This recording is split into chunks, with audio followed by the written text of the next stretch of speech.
Welcome everyone to BigGunner81 Live, presented by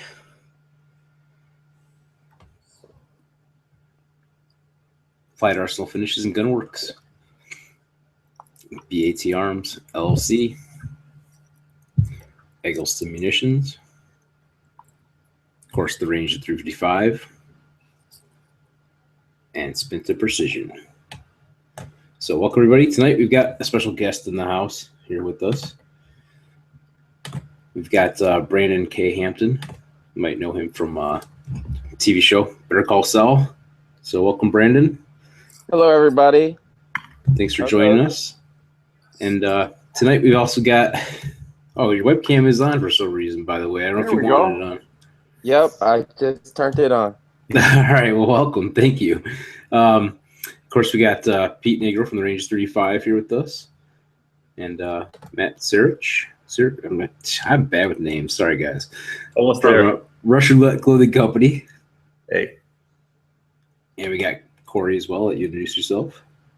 Hey, guys. So tonight we're going to be talking with Brandon a little bit, asking some questions and stuff, and kind of, talking a little bit about some firearm stuff, some of the stuff from, the TV show and that kind of thing. And also, for everybody out there watching, you can also ask your questions as well. We're going to be monitoring over on YouTube the side chat that's out there, as well as on gunchannels.com/BigGunner81. So you can ask any questions you have going on over there, and see if we can answer them for you. See if Brandon can help us out answer some of those questions.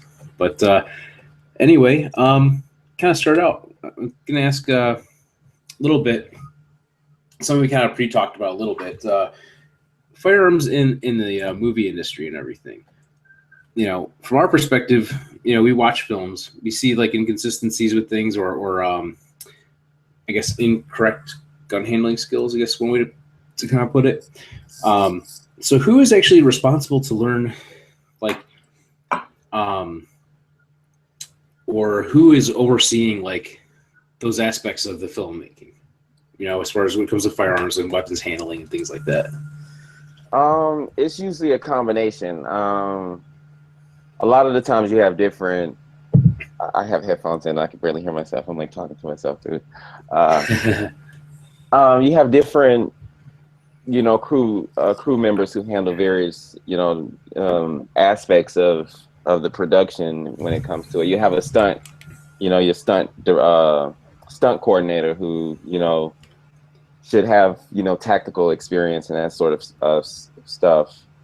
You may also have a weapons specialist who they'll bring in on the show, who knows, certain models of guns, and he knows, and so he works with the actors and that sort of bit.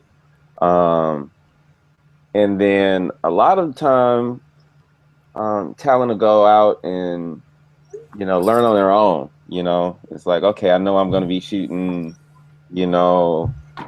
whatever Colt 45 with whatever. I don't know gun talk, so I that's all right. We'll hold it against you. So they go out and they train to get them comfortable with using the weapon. They'll have the weapons trainer kind of show them, hand positions, things like that.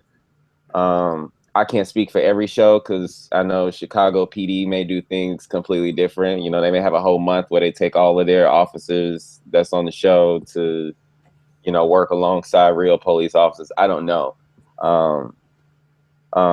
So it just depends, when it comes to the guns and acquiring the guns and everything, that's mostly the prop master. They go out and shop for all the props, guns, that sort of thing. And so if they need like a model, 6, from 1987 and it's model 5, 1988, then they have to find a way to, tweak it and change it up within the property department. And so it just depends. It's a lot of different things that goes into it. And sometimes it's just like, all right, well, that'll just be an Easter egg. We'll call it an Easter egg.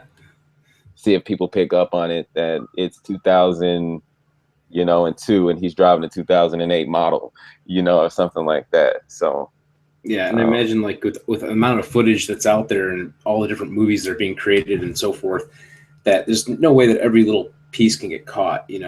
before it makes it out into the world of the movie going world, I guess. Yeah, but they do a pretty good job. Mm-hmm. That would be script continuity, because they sit there and that's their job, is to make sure the lines come off the way they're written on the page and said to, verbatim pretty much. And then they document all of the actions. So if I was to, pick something up with my left hand in one take, and then the next take I'm picking it up with my right hand, and they come up and say, hey, you used your right hand when you grabbed that, the first time. And so that's their job. They do pretty good, but things fall through the cracks from time to time. Yeah, it's in the small details. It's like you're watching a movie or something and there may be some little small thing that's missing, and you might not know what it is, but it's just like something's missing. It could be a sound effect, it could be anything. Mm-hmm. It's kind of interesting how that stuff works. Yeah. And by the way, you guys all out there are welcome to ask any questions, as well. Pete, Matt, and Corey. Now, Corey, if you have a couple maybe that you wanted to ask as well. I do. Could be firearms. I have It could be questions. Yeah, go ahead. Let me get to my note section here. I always end up closing out my stuff when I don't mean to. How long have you worked out as an actor? Oh man, I started pursuing this in 2003. That's when I knew it was what I really wanted to do. I was 13, and I didn't know any other steps. I lived in Texas. I'm from Houston, born and raised. And so there's not a big film, television community out in Texas. Right. So I just started doing, plays outside of, community theater, things like that.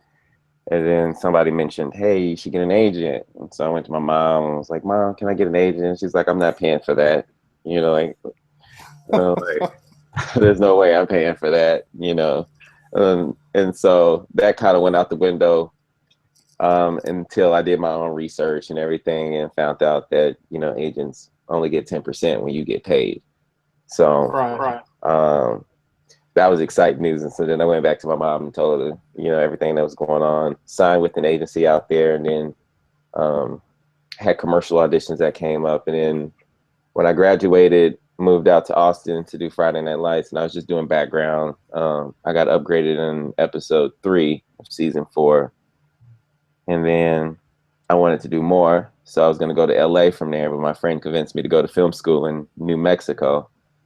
And he's like, and they film so much there, it's great, try it out. And so I went, I looked up, New Mexico and seen, all these television shows that come there, all of these films that come there. And I was like, oh man, I could be the big fish in the small pond,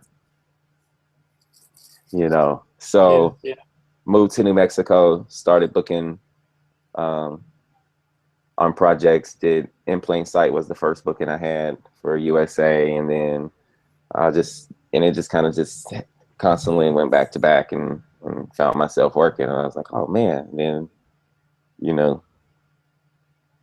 here I am. So Cool. 2003, to sum that up, is when I started trying to get into it professionally. It didn't really take off and start happening until 2009, 10. So if you could pick any movie, I was going to TV series off you there, Corey. By the way, I think I know. Say what? If you could pick any movie or TV series from the past, what would it be and why? that's a fun question.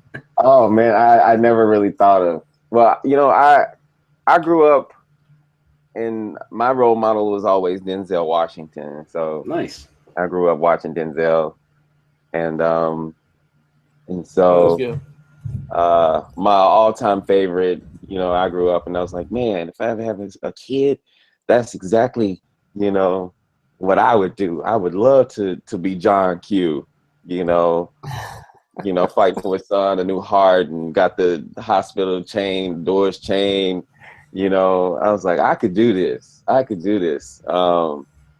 So either John Q or Training Day. Ooh, I like that choice. Nice. And why? Just because they're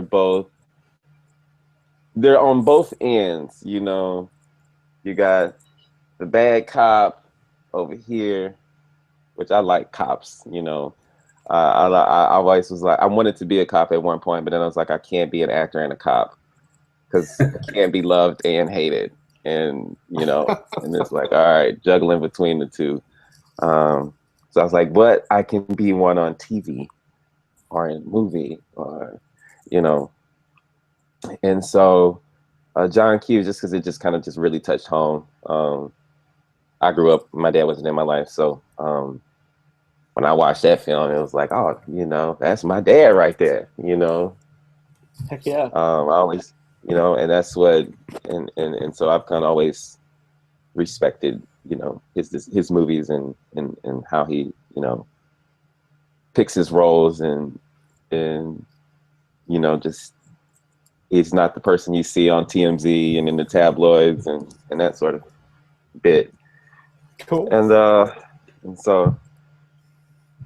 And I've mastered my Denzel impression. Well, I'm almost there. It's somewhere down. You want to practice it? Do it. Okay, all right. I see how it is. You think you can do this to me, huh? I also heard you like do British accents. I don't want to say any cuss words on here because I don't know how your show is, so I can't. It was good. But I got a call too, but yeah, I feel like y'all not getting the full scope of it. Okay, I'm gonna just do it. It's still Denzel. Y'all can tell me, you know, where it comes from. Now I'm blanking on the movie. We got you on the spot. I know.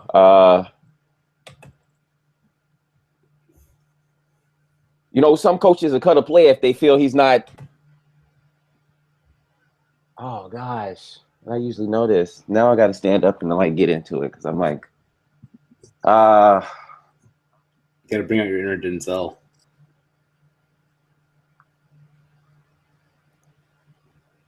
Yeah, I can't think of the quote. But when it comes to me, I'll let you know.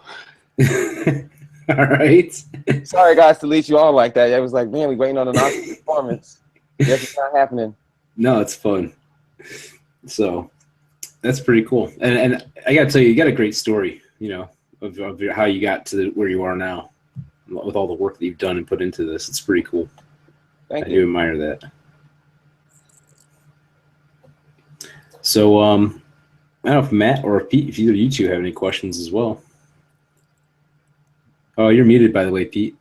Yeah, I think Pete's trying to ask something. Yeah, I was just going to say, Brandon, Training Day for me because I'm a retired policeman. And I love Denzel, but I hated him in that movie, man. And it just goes to show how good he was. Yeah. You know, because when you go to jail, you want to go home. Yeah, he was good. Yeah. Yeah, it was a great movie. I really enjoyed it. What about Unstoppable? Did you guys see Unstoppable? Unstoppable. That's the one with the is that the train?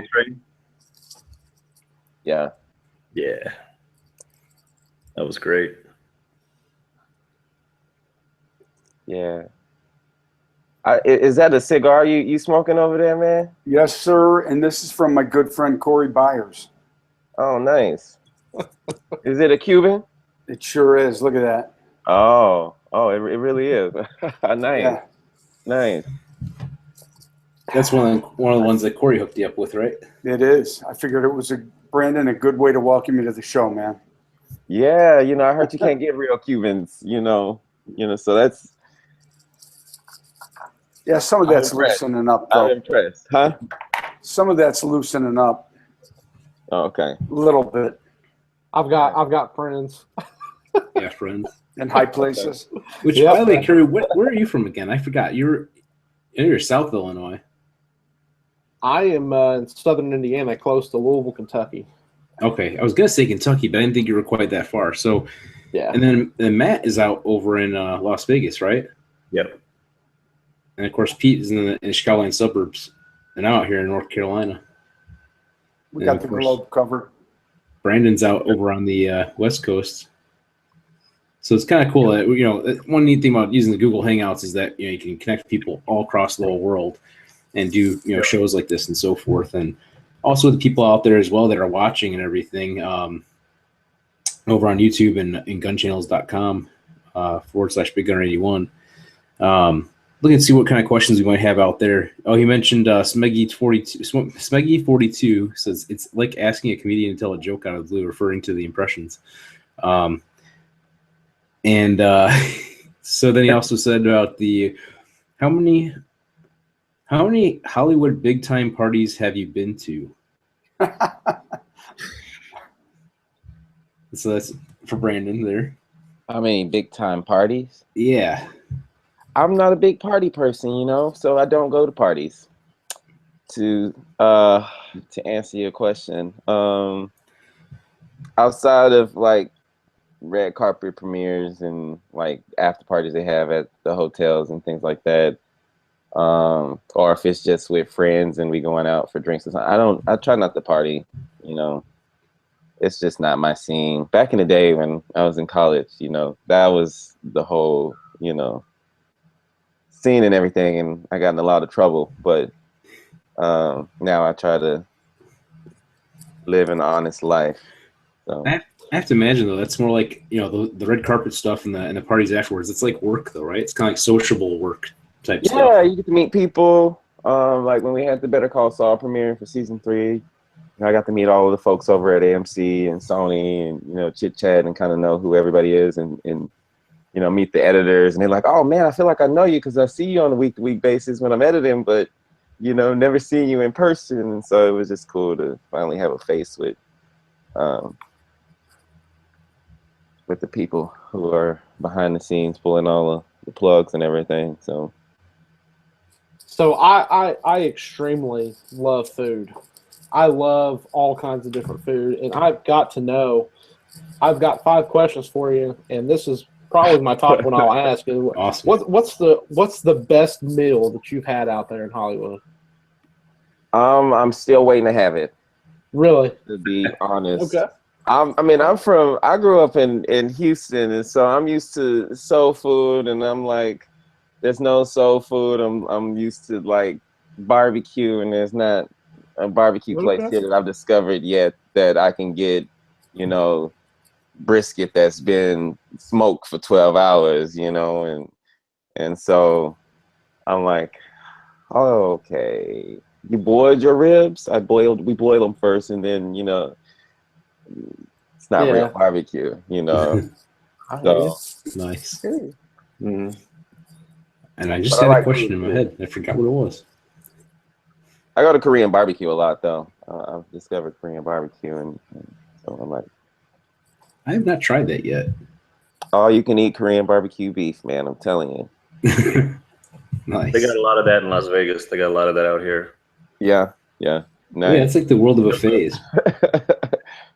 Yeah. You can cook it at your table. They have the grill right in the middle of the table. So yeah, that's how it's supposed to be. Yeah, it's good. I ain't never had it any other way, you know. Yeah. So Nice. Quick question for you. On looking at your IMDb, are you this movie called Every 21 Seconds? Are you still filming that? I'm going out there next week, actually. Oh, okay. 26, and I'm gonna be working on that project. Is that something you can tell us about that movie? I don't know too much about it. I have my good friend. He was working on the project that I just finished up in Chicago, and he's one of the leads. And I know it's touching on post-traumatic stress disorder, as well as traumatic, you know, brain injuries. And it follows these 2 guys who are vets, and so completely different from where I was before, because it's about, you know, we're shooting a TV pilot on, you know, a woman who lost her dad, and then there's all these cover-ups, and you know, she was taken as a kid, and and raised by someone else who she thought was her dad, who's really not her dad, who was the chief of police, but then killed. And so she's trying to figure out who within the department, you know, killed him or whatever, and covering it up and all that type of stuff. And is that another? You're talking about Conrad? Is that the other show you're talking about? Yeah. That's cool. I want to see that. It looks good. But every 21 seconds, it'll be a. I have a friend who had a car accident a few years ago. Pronounced dead on the scene. They brought him back. They told us he wouldn't make it through. He made it through, but he has a traumatic brain injury, and so Wow. I think this project will be great because it'll shed that light that people don't know. That there's a lot of people who have traumatic brain injuries, and you would never know. Mm-hmm. Mm-hmm. And you just be like, oh, something's weird with that person, but you can't, you know, pull it out, you know, because sometimes they talk in, you know, circles, you know, or they repeat things over and over and over again. And I had a doctor who was telling me about his. He's like, yeah, my cousin had a traumatic brain injury, and she was stuck in the 1970s. You know, Oh, no. And you know, and so I think it'll show a lot of the severity, and then the, you know, the challenges and everything, and it'll be great, a great story to tell. So, And then question for you. Movie called Shock. Actually, say that again. I heard Yeah, with we're Shot getting some Caller. echo somehow. yeah. Is that out now? I think we're good. Yeah. You had a movie called Shot Caller that you filmed. It says Singapore. Was that where it was filmed, or is that just? No, that's the company who acquired it. So Shot Caller, I did that back, I want to say, a year and a half ago. Okay. That's with Nicolaj Coster-Waldau, Jamie Lannister, for people who watch Game of Thrones. Okay. John Bernthal. But my scene was, it was a tough scene. So I originally said no. I got the audition for it, and I said absolutely not. I don't feel comfortable with, you know, playing a character that gets raped. You can go pick someone else to do it. It's not going to be me. And then they came back again, and it's like, well, the director really likes, you know, your work and this and that. Can you just go and meet with the director? And I'm like, yeah,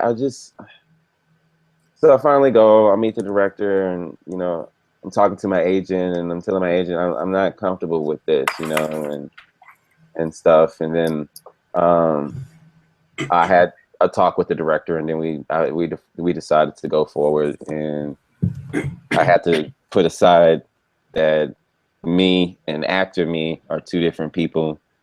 Mm-hmm. And so that there's a message that could be told through this character, and how it is. He went undercover as a guard, a prison guard, for a year to write the movie.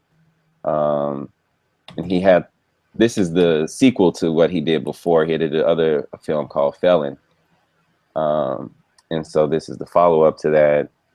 But the character basically gets raped, and it's to show, you know, the fear, you know, that once you go into prison and they say you're mine, that's pretty much it. The prisoners own the prison. They run the prison. The guards and everybody just have the keys to it. And so that should come out in late July. It's the same production company behind Whiplash. And so I just had to do it because I know that people get raped all the time, and it's a terrible thing. And hopefully, I don't want to give away too much of the performance, but it has a lesson to it and a message. Yeah, pretty intense. So, Hey, so we had a couple questions on the YouTube side. One of the guys asked, well, it's actually a couple questions. They asked if you shot 3-gun or any kind of competition or shoot for fun. But have you done much shooting in general outside of, like, you know, the prop gun type stuff and filming? no, I used to have like airsoft guns, shot some BB guns, and then my best friend back home in Santa Fe, because I lived in New Mexico, he has a whole arsenal. You know, he's got an assault rifle. He's got like a couple of handguns. He's preparing for the zombie apocalypse. So he's got his bug out bags and everything. And so we went out. He took me out once, and we went out to the desert, Devil's Canyon, what they call it. And he took me shooting out there, and that was probably the first time I ever shot a gun. And so what did you like it, or was it not so much for you, or what are your thoughts on it? I like the adrenaline rush, but I don't know, man. I'm such a peacemaker and a lover, you know, that I'm like, I don't want to touch guns because I feel like one day I might have to use it. And so I personally, you know, try to stay away from it. But then at the same time, I see things that happen, and like my girlfriend, her house just got broken into, and they just stole a bike and moved all of the furniture, which we found weird. And it was like, okay, is this somebody trying to play a joke? Is this like they're coming the first time and they're doing this, then they're gonna come back again? So there's the pros and cons to it. You know, you can't protect yourself, you know, and then, you know, you can. And so that's kind of where I'm on the line. I feel like, you know, it has to be. Yeah, and you know, everyone's got their opinions on it, and we don't hold anything like that against anybody. One of the guys was commenting out there about one thing that gun people get worried about or real concerned over is terminology of things, and it does make sense. The term assault rifle. So one of the things that comes I'm up ignorant, so tell me, you know.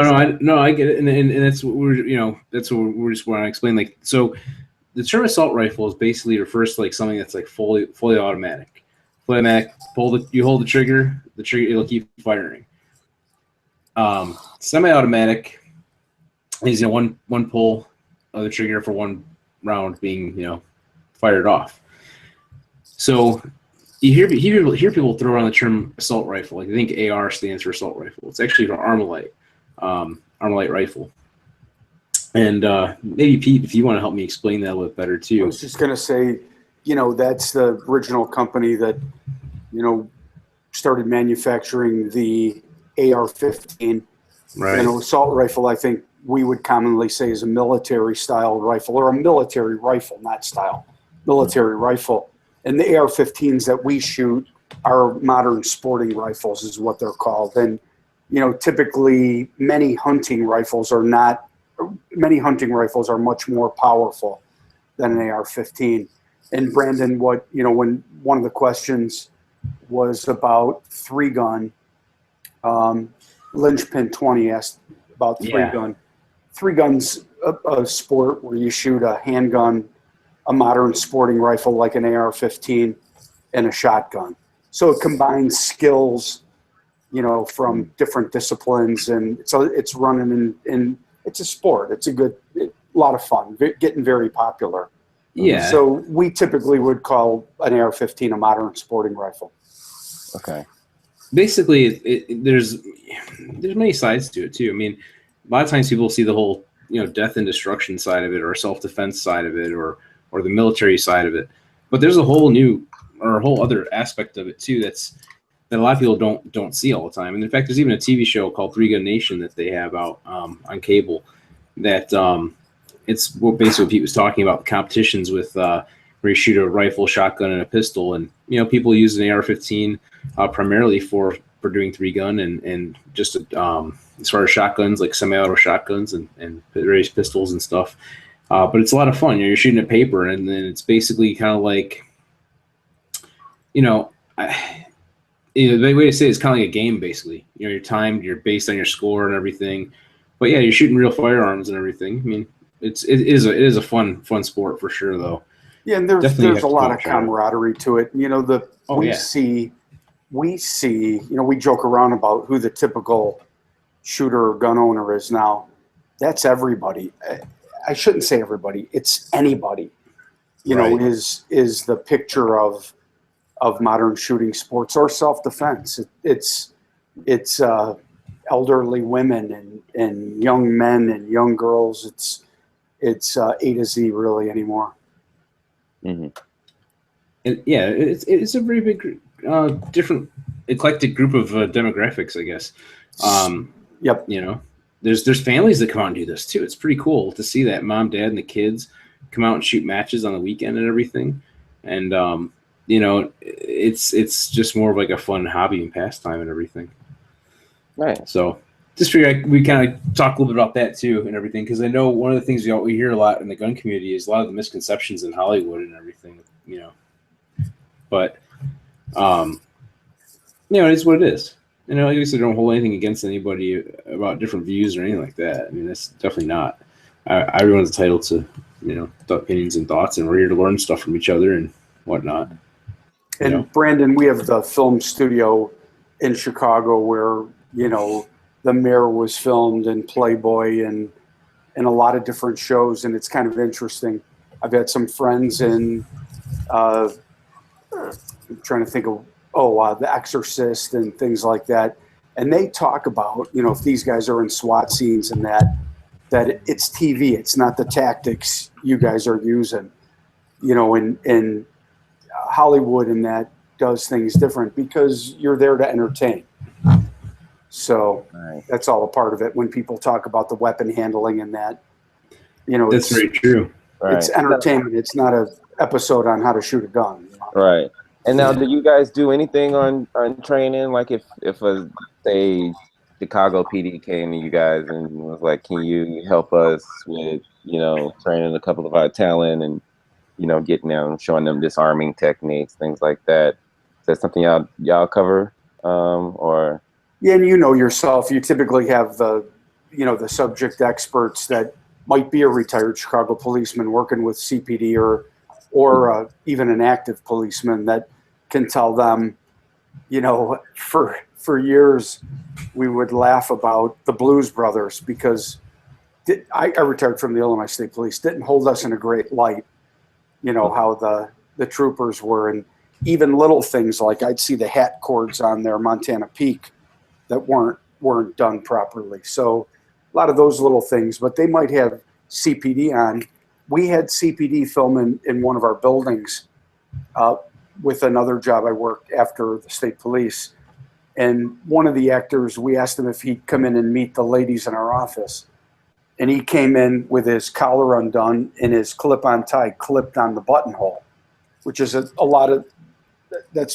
lot of what you might see a guy having a lunch break, you know, in the station, have his tie clipped like that. So when he walked in, I kind of chuckled and said, you know, that's pretty realistic right there. You wouldn't probably see that on the show. So those guys can help guide them to what might be the culture a little bit, you know? Yeah. For sure. That's pretty cool. Yeah, same thing goes too with other industries as well. Like you see a lot of the medical dramas and things on TV and whatnot. And, you know, someone who's in the medical field can pick out all those different, you know, things with it. Or even like with Better Call Saul, with, you know, some of the lawyer scenes. I'm sure that there's probably lawyers out there that would say, oh, this is not realistic or this is different or whatever, and nitpick it apart. Or it's really realistic. Yeah, yeah, exactly. Or that too. Yeah. You know, everyone's got their opinions on it. And, you know, I always got their joke. experience. Yeah, pardon me, Rick. I always joke around when people ask me if I watch police shows. I always said the most realistic police show I ever saw was Reno 911. that show was pretty funny. That was a funny show. Oh man. So speaking of funny stuff, Brandon, what are some of the memorable outtakes that you can think of, maybe from any of your recent shows, especially or Better Call Saul, even? You know. You know, I grew up doing theater, so I have this whole I got to do it right the first time or I'm gonna get fired mentality. So there's not many things I have as far as outtakes and bloopers. I will say I was talking to one of the editors and he was like, yeah, you actually made it into the gag reel this time because this season, you know, everything lines, you know, the scenes, was great. And it was just this one shot where I just take this bag of ice and I sit it on the door, the edge of the door, when I'm knocking on it. And every time I put the bag down, it falls over, hits the ground, and breaks. So they had to literally go through like 6, 7 bags of ice because they're like, all right, action. Walk up, sit the ice down, start knocking on the door, and then the ice falls. And they're like, oh, great. All right, cut. Can we go again? All right, can we get another bag of ice? And then it's just, I'm like, wow, I'm going to get fired because I couldn't sit down a bag of ice. So it was fun. It was funny. Oh, I got a question for you, too. This one's actually from Laura, who's downstairs. She says, does Michael McLean act more like his character Lenny on Happy Days, Laverne and Shirley, or like his character Chuck on Better Call Saul? So I guess, like, how is he in person, I guess? You know, this is going to sound terrible because people ask me this question. It's like, oh, yeah, you've seen, you know, Michael McKean and Spinal Tap or Laverne and Shirley. And I'm like, no, haven't seen those yet. And it's like, oh, man, you need to go watch Spinal Tap. You need to go watch Laverne and Shirley. That's right. You're also younger than us, too. You're 26. Yeah, yeah. Right? So that's a little bit like before you, really, think about it. Before my time, yeah. So, but I do hear it's something I got to go back and watch. But no, I don't even know how to answer the question because I didn't see any of those. So I guess, Gloria, your question doesn't get answered. But Michael McKean's a great guy. And his character is really an asshole. That's about it.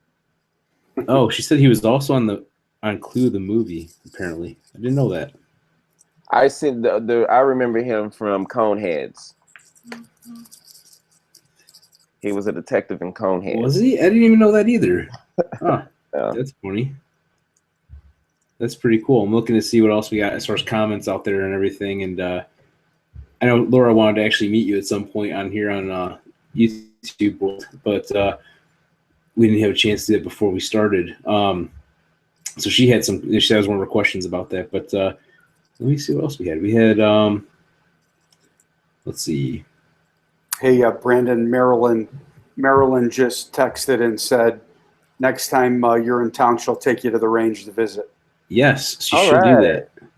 All right. Well, 24th through 26th, I'm back. So, Marilyn is watching this right now.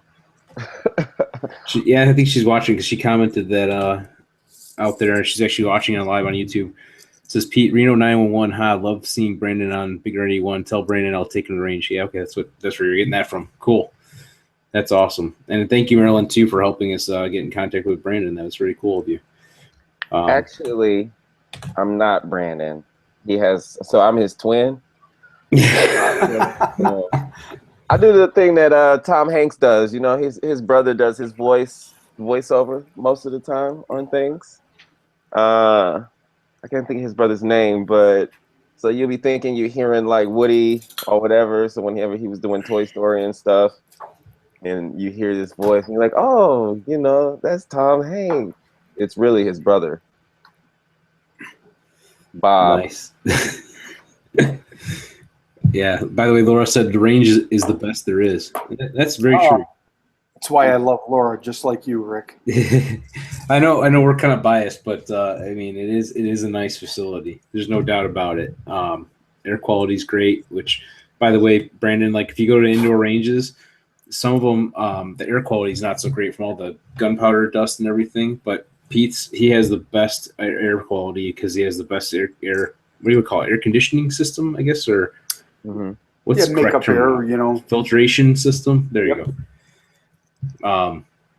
Yeah, it's really, there's no smoke or anything inside there. It's excellent. You know, the next best thing is shooting outdoors, which it sounds like you probably experienced that, I imagine. Yeah, I experienced that. And then I've been paintballing before, and that was, you know, really fun.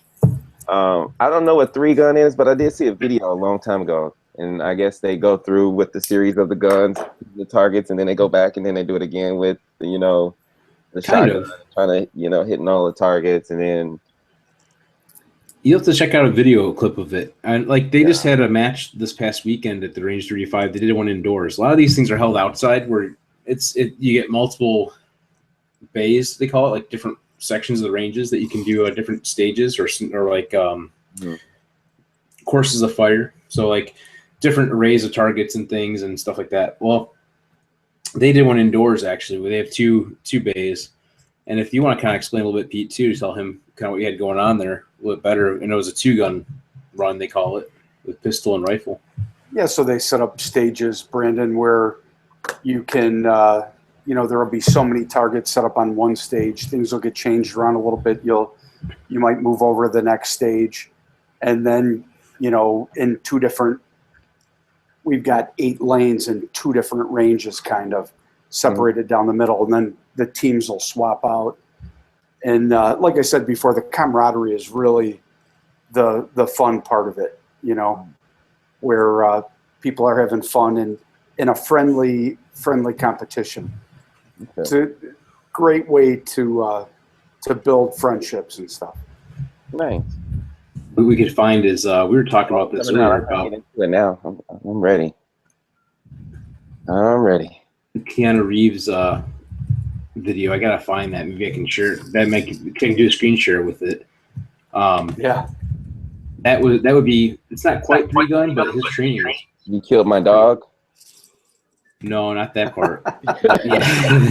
Are you talking about the one where he was with Terrence Hampton?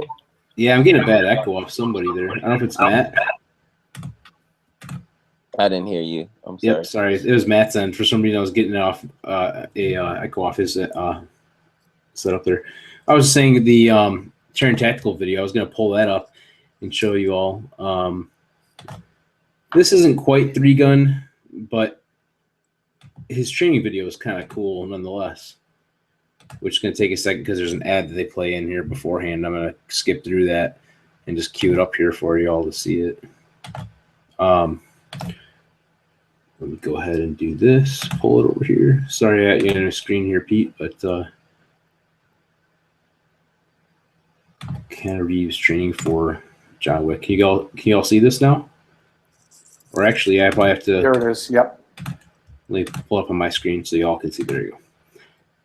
Okay, so this was Keanu Reeves doing his training with the Terran Tactical, running through doing these kind of target arrays and so forth. This isn't quite 3-gun, really. It is not, but he does do a lot of transitions and things that are kind of similar in some respect to 3-gun.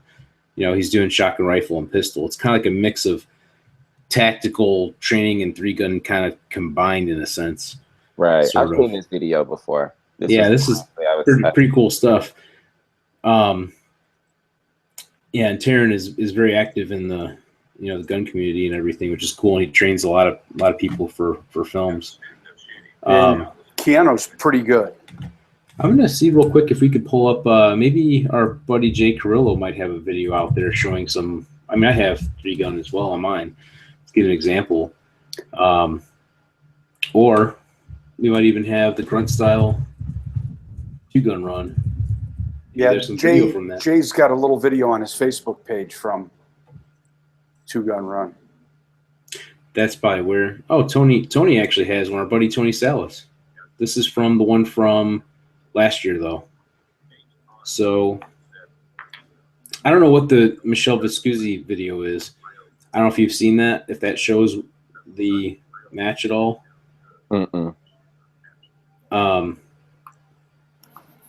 Oh, this is one from mine. This wasn't really much of them running and gunning though to show. Yeah, I'd have to see and pull up his, but anyway, I'll see if I can find one in just a second here and pull it up. If you guys want to continue talking a little bit, I'll see if I can grab a video in the meantime. If anybody gonna talk? Yeah, if Pete, if you want to grab one, say something. Bunch of tough guys, huh? You all look like a bunch of 5th grade sissies after a cat fight. You got anger, that's good. Football is about controlling that anger, about harnessing that aggression to build a team effort. You know, some coaches will cut a player if they feel he's not up to snuff. They feel like he's hurting the team, but I will never cut a player who comes to play for me. But when you put on that uniform, son, that Titan uniform, you better come to work. We will be perfect in every aspect of the game. You drop a pass, you run a mile. You miss a blocking assignment, and you'll run a mile. And if you fumble my football, I will break my foot off into your John Brown hind part, son. And then you will run a mile. There it is. Nice. So I also heard you like to do some British accents. Is that correct? Oh, you don't know what you're talking about. Yeah, I heard that you'll switch into that sometimes. Yeah, I got this. I guess my sinuses is going cuckoo, man. I started the last day there yesterday. I was hanging out with the crew and everything before I headed back, and so they wanted to get brunch, and then we started drinking champagne and mimosas, and then from mimosas we left and went somewhere else and had beers, and then we're drinking beers, and then it went from beers to Moscow mules. Oh, nice. You know, and so I didn't finish drinking till probably, 12? I started at 12 and ended at 12. Moscow mules are actually one of Laura's favorite. That she introduced me to them. That's my only. I don't like hard liquor. So Yeah. That's like my signature drink I go to, craft beverage, whatever. You know. Man, I haven't shot like 3-gun in so long that I don't have any videos that are recent. I got to get back into. You got to give up on it, man. You got to give up on it. You've been looking for like. She said, "Oh, by the way, she said she thought you didn't party." Who? It wasn't party. We just went out and had drinks. I go out and have drinks, you know, but I don't party. Mm-hmm. She's saying So you just told her. who's your biggest? First rule in drinking. So who's your biggest celebrity crush out there? You know, Besides Denzel. I tell myself that if I could, I would marry Meryl Streep. I don't care how old she is. I would marry Meryl Streep because of her talents. But I do love Jennifer Lawrence. That's another, one of the people I'm like, she could be my wife. But it's weird because I don't want to, one day, be coming back to this video and be like, yeah, I told him one day I was like going to marry you or something. And then I used to love Hayden Panettiere for the longest time too, but then I seen that she was married to that Klitschko guy, and I was kind of upset because it ruined all of our chances. Now, have you met Jennifer Lawrence? No, you haven't, because No. I know she's from Louisville, and I've heard she's I don't really know. I've heard she's not very polite to talk to. Well, I don't know. Maybe she's not. That's why I don't set expectations for people. They're like, 'cause some people are like, yeah, I love this person and I'm a big fan of them and I follow their work the whole time, and then they meet them and they're like assholes, and then they're like, yeah, I met him and he was I'm his biggest fan, and he just so yeah, that's true. I just look at people as people. I just tell people I'm just a guy. That's my motto. I'm just a guy. I'm gonna pull just to give you an idea. This is one of my matches. I just was playing. Nothing impressive because especially one of my older ones. Skip ahead. So this is like my first person perspective on this. I'm gonna kind of skip through some of this stuff. So we have like these obstacle course type things set up. That's what this photo is right here. Mm-hmm. And you have like a buzzer and it's timed. So like they set the buzzer off and you run through this stuff, and there's paper targets you're shooting at. Of course, I'm not one of the fastest 3-gunners, obviously, but it's a lot of fun. You don't have to be the fastest either. You can just have fun and do this. So you run through this thing, and on this. This is just one stage of I think 6 at this event, and so you can't tell, but my rifle's pointed down range when I'm running and stuff like that. If you break that, what they call the 180, there's someone right behind me that's following along with the timer and kind of making sure that I'm doing things safely and so forth. If you do break any of the rules, like to break the 180, like if you're left, right, straight ahead, if you go past the left or right 90 degrees, then you basically get disqualified. So that's my shotgun I picked up. Just kick down that barrel. There's a bunch of like clays down there. I think this is the one where I had a jam and I dropped one of the shells out of my shotgun, trying to clear it because it jammed up on me in the middle of the match. So it's being timed, as this is going on. Like I said, not the fastest, but it's a lot of fun. So kind of gives you an idea. Those are like steel, they call them steel toppers, I believe, or steel like knockdown targets basically, and then there's clays and whatnot. This is a different stage, but anyway, it kind of gives you an idea of what it is that we're shooting at. It's like paper. And then afterwards, after you go through your run, basically they go through and they like check the holes on the paper and stuff like that, and then they put a piece of like brown tape over the brown target and vice versa and all that kind of stuff. What was she asking the question on? Sorry. Oh. Does Mike from Better Call Saul know how to shoot? His character shoots, so just wondered. It's a great question. I think we talked about that off air a little bit. From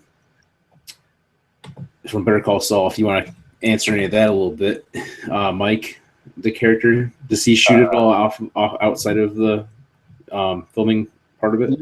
I don't know, but I would imagine that that's something Vince and Peter would have him doing. Is getting comfortable, because I know I was there on the day I don't know how far you guys are caught up if y'all in season 3, so I don't want to give anything away, but when he's looking through the scope and he's shooting, I was there on one of the actual days. It's blank ammunition, but right. He's got the whole technique, and so I'm pretty sure they had him go through the training just because they like to be very specific and show the very smallest in details, so they try to have him, do work. Yeah, it was kind of fun watching that, seeing kind of how he's going through doing this stuff, and it does look, realistic, like it should, and everything. Yeah, and that's what they're good about. They're very, down to the wire. They know exactly what they want, and so when I didn't know how to drive a manual transmission, it's like, can you learn how to drive a manual transmission, over the summer and stuff? So, for the upcoming season. And so I would assume that they would do the same thing with, guns and things like that. Right. So if, like, for the example, like you just used about not being able to drive manual trans at first, does that also affect how much you're being shown on screen, I imagine? I mean, I assume. Yeah, because they have to bring in a photo double who knows how to drive a manual transmission. And so when it gets to the thing, they got the camera here, and then I go up to the car and I get in, and then they keep the camera rolling, and I hurry up and jump out of the car and run off, and then they have the other photo double jump in the car and take off. And so I'm like, oh man, that guy doesn't have my walk. That's not, that's not how I walk. That's not how I did that. And so I was already ahead of him when I was like, I'm going to learn for the summer how to drive a manual transmission, because I would rather be stingy and have all of my camera time than split it with somebody who's supposed to be pretending to be me when I could just be me. So it does play into it. One other question we had too is Laura asked, she said that she's never heard blanks fired before. Can you tell a huge difference other than a bullet not being fired? That might even be a question that Pete probably can answer best, because you've done a lot with simunitions and so forth. Yeah, well, sims sound like they don't have much of a report, but blanks rock just about as much as any round does. I was going to say, from my recollection, that I don't totally disagree with you, But there is a difference though, and I think maybe it's not so much the noise; it's probably just obviously the recoil because you're not having a bullet come out to cause that inertia so much. You know, I mean, I don't know if you have any thoughts on that too. Since you're sorry, Matt, you're acting really bad. I was gonna say, Brandon, I don't know if you have any thoughts on that since you mentioned that you've seen them, blanks being fired on set, and you have fired a few rifles and firearms and so forth. I can't tell the difference. No. But that just may be because, I don't know it. Anybody in the profession, you guys, you've been doing this for some time. And so I would imagine you'd be like, oh yeah, that's not real. And that is real. But at the same time, there's people who've been killed on sets and things because, real ammunition was placed in instead of blank, or they didn't notice the difference or something. And, so. Here's a question too that someone asked. Smeggy42 says, what kind of car do you drive? I guess in real life. In real life? Yeah. I drive a dad mobile. I drive a Kia Sorento. Okay. Cool. So good deal. And then what else do you have? I'm joking, it's a Toyota Prius. No. Really? No. No, there's nothing wrong with the Prius though. It really isn't. I mean, I'll tell you what, just the inside information from someone who's worked in the automotive industry, that you got to remember, yes, you'll save on fuel and stuff like that, but you got to remember what kind of emissions are created during the creation of those batteries and all the stuff that goes into those cars. There's another end of that we don't see, that other than what's the exhaust, or the pollutants coming out of the exhaust and that kind of stuff. As far as the green aspect, and also the cost. You look at the cost of the fuel savings, but then maybe down the road after so many years, you have to replace batteries that cost a lot of money. So anyway, that's just my little side tangent on the whole hybrid thing. I just tease. My friends call them cheese wedges on wheels. Nice. There's a lot of cool technology, no doubt about that. And stuff. There's a lot of cool stuff that I won't get into all that, but it is definitely kind of a neat car in that respect. Let's see what else he had. Something I about like the Teslas. What's that? The Tesla. The Tesla. Oh yeah, Tesla's pretty awesome too. We actually had a friend that had one that we were checking out. I don't know what model it's called, but it was the full size, I think like a 4-door sedan. Mm-hmm. And those doors, they open up like gull-wing doors, and it's really cool. Like if it senses that you're right next to another car, the door will kind of come out only so far and then go up. But if there's nothing next to it, it'll kind of open up further. It's really kind of neat setup. Sounds like a very smart car. Yeah, exactly. Anyhow, we're coming up to about 10 o'clock and everything. I know, Brandon, you gotta go too pretty soon because you got someplace you got to go. I gotta go pick up my girlfriend from the airport. Yep. So if anyone has any last second questions you want to throw out there, sorry, go ahead, Brandon. What were you saying? Oh no, I was just rambling. No problem. I don't know, Thanks Corey, for coming on, Brandon. Good talking to you. Thanks for coming on. Likewise. Thank you. All right. Awesome. You guys didn't say much. I'm thinking I'm gonna learn something, some more and hear you guys talk, and I feel like I'm the one getting asked all the questions. I wanna, Hey, next time we'll have you on and you can hang out and we'll let you be more of a passive role instead of being, the spotlight. How about that? Right. Next time we do this, I'm gonna be on the camera with him, just so you guys know. I'll be in North Carolina. Nice. Hey, definitely come out and visit us. We'll love to have you. Yeah. So very good, man. Well, you guys all have a good night. Thank you again for hanging out and spending the time with us. I know you got a busy schedule and you got to go, but for everybody else out there, as always, thanks for watching. And until next time, go out and have some fun shooting.